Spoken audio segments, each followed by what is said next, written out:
शुरू अल्लाह के नाम से जो बड़ा मेहरबान और नहायत रहम वाला है। अस्सलाम वालेकुम। मैं ज़ाहिद अज़ीम आपकी खिदमत में हाज़िर हूँ।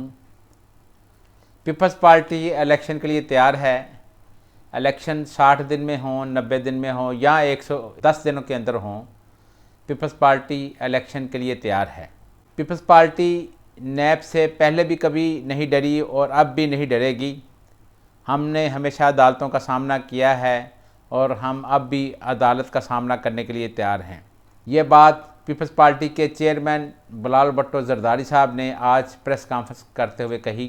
उनका ये कहना था कि इलेक्शन कमीशन ने सिंध में डेवलपमेंट फंड्स रोक कर गैरआईनी काम किया है, सैलाब मुतासरीन की बहाली का काम भी रोक दिया गया है और सिंध के साथ सुतेला सलूक किया जा रहा है। बिलावल भुट्टो ज़रदारी साहब के आज इस बयान से ये लग रहा है कि पीपल्स पार्टी वाक़यातन बहुत ज़्यादा परेशान है और पीपल्स पार्टी को अंदाज़ा है कि सिंध के अंदर जो ब्यूरोक्रेसी चेंज कर दी गई है वहाँ पर कुछ बड़े लेवल के ऊपर कोई एक्शन होने जा रहा है, क्योंकि पीपल्स पार्टी ने 15 साल सिंध के अंदर हुकूमत की है और ज़ाहिर है 15 साल की हुकूमत का पीपल्स पार्टी को जवाब तो देना पड़ेगा।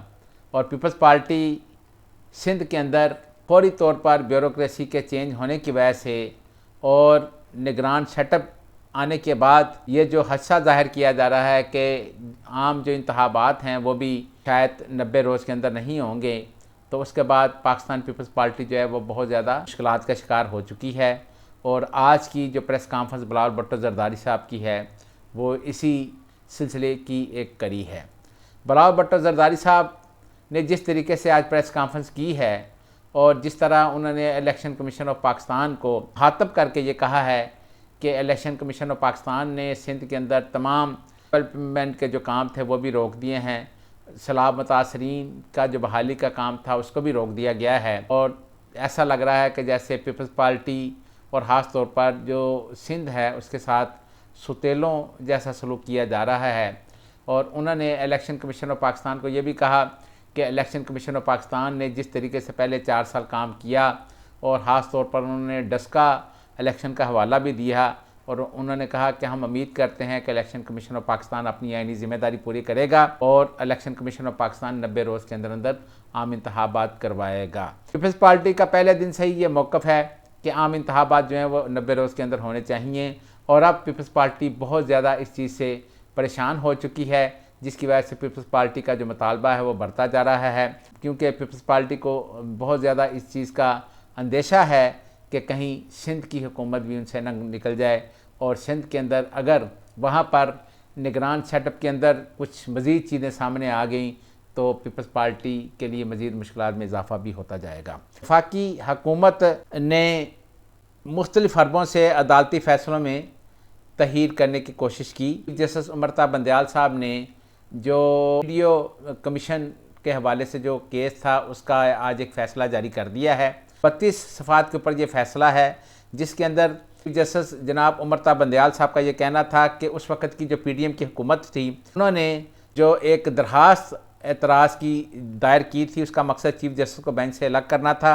उनका ये भी कहना है कि 3 जजेस के ऊपर जो एतराज़ात करने की जो दरख्वास्त दायर की गई थी कि कानून की नज़र के अंदर कोई यानी हैसियत नहीं है। अगर अच्छी नीयत की बजाय बेंच रुकन को हसासा करने के लिए ये दरख्वास्त ये दायर की गई थी। चीफ जस्टिस उमरता बंदयाल साहब ने आज अपने फैसले के अंदर PDM की उस वक़्त की हुकूमत के काफ़ी उस वक़्त जो वो कर रहे थे उनका जिक्र किया है कि उस वक़्त PDM की हुकूमत सुप्रीम कोर्ट के बहुत ज़्यादा खिलाफ चल रही थी और सुप्रीम कोर्ट के फैसलों का मजाक उड़ाया जाता था। सुप्रीम कोर्ट के फैसलों के खिलाफ करारदादें पास करवाई जाती थी।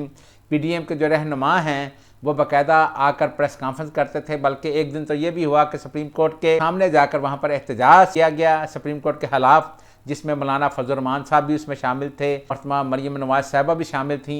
तो आज PDM की उस वक़्त की जो हुकूमत है उसकी कारकर्दगी के बारे में चीफ जस्टिस जनाब उमरता बंदयाल साहब ने अपना जो फ़ैसला तहरीर किया है उसमें बताया है कि किस तरीके से उस सुप्रीम कोर्ट को फिक्स करने की कोशिश की गई, सुप्रीम कोर्ट के फ़ैसलों का मजाक उड़ाया गया, सुप्रीम कोर्ट के तमाम जो चीज़ें थी, तमाम जो जजेस थे उनके ऊपर बहुत ज़्यादा तनकीद की जा रही थी। आज उन्होंने 32 फ़ात के ऊपर अपना ये फ़ैसला दे दिया है। मुस्लिम लीग नून फरवरी के अंदर इंतखाबात के लिए तैयार है और मुस्लिम लीग नून जो है वो बाकायदा इंतखाबात की तैयारी भी कर रही है। बात राना सनाउल्लाह साहब ने कही है। राना सनाउल्लाह साहब ने ये कहा कि मुस्लिम लीग नून की जो हाबी मुहिम को मियाँ नवाज शरीफ साहब खुद पाकिस्तान आकर लीड करेंगे। उन्होंने कहा कि मियाँ नवाज शरीफ साहब फरवरी में इंतखाबात से पहले पाकिस्तान आ जाएंगे। और नून लीग ने एक ये भी फैसला किया है कि जो आम इंतखाबात होंगे उनमें ज़्यादातर पुराने जो लोग हैं उन्हीं को टिकटें दी जाएंगी और उन्हीं के ऊपर इन्हिसार किया जाएगा। बिजली मज़ीद महंगी कर दी गई है, 1 रुपये 46 पैसे फ़ी यूनिट उसमें मजीद इजाफा कर दिया गया है। फ्यूल एडजस्टमेंट्स की मद के अंदर 1 रुपये 46 पैसे इजाफा करके बिजली के अंदर चार्ज किए जाएंगे और इसका बाकायदा नेपरा ने नोटिफिकेशन भी जारी कर दिया है। सितंबर के जो बिल हैं उसमें 1 रुपये 46 पैसे फ्यूल एडजस्टमेंट्स के लग कर जो बिल आएंगे वो उसमें पे करने पड़ेंगे। पार्फिन के ऊपर मजीद बिजली महंगी करके में इजाफा कर दिया गया है।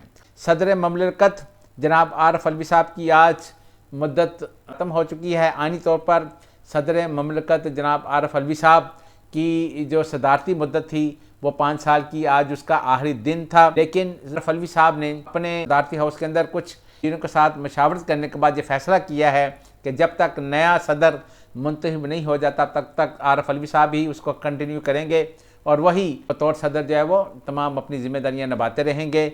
और वो लाहौर में भी थे और लाहौर के अंदर उन्होंने यहाँ पर दाता दरबार जाकर वहाँ पर हाज़िरी भी दी और उनके बारे में ये अब कहा जा रहा है कि सदर ममलकत तब तक सदर रहेंगे जब तक अगली जो हुकूमत है इलेक्टेड वो दोबारा वजूद में नहीं आ जाती।